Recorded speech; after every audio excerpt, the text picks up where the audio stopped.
Hello দর্শক বন্ধুরা, আশা করি আপনারা ভালো আছেন। আজকে আরেকটি রেসিপি নিয়ে এসেছি, চাট রেসিপি। এটি খুব সহজ এবং খুব টেস্টি।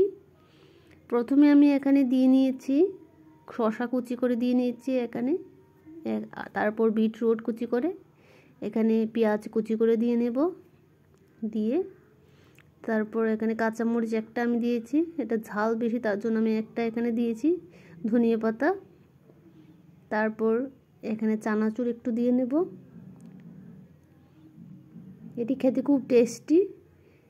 আর একটু এখানে আমি একটু সরষের তেল দিয়ে নিচ্ছি, এটি খেতে খুব ভালো লাগবে, মাখা মাখা করে খুব টেস্টি হবে এখানে। তারপর আমি এখানে উপর থেকে একটু লেবু দিয়ে নেব, লেবুটাকে ভালো করে চিপে একটু দিয়ে নিচ্ছি, এটা একটু টক টক ভাব আসবে।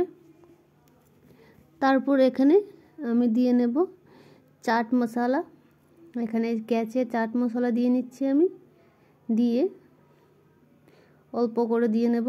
এখানে লবণ দেব না, এটার ভিতরে একটু চাট মশলা দিচ্ছি তার জন্য এখানে আমি লবণ দিচ্ছি না, চাইলে আপনারা একটু লবণ দিতে পারেন টেস্টের জন্য। এটি ভালো করে মেখে নিচ্ছি, মেখে তারপর পরিবেশন করতে পারেন। এটি খেতে খুব টেস্টি লাগে, ঝটপট রেসিপি। আপনারা চাইলে অবশ্যই একবার ঘরে বানিয়ে খাবেন।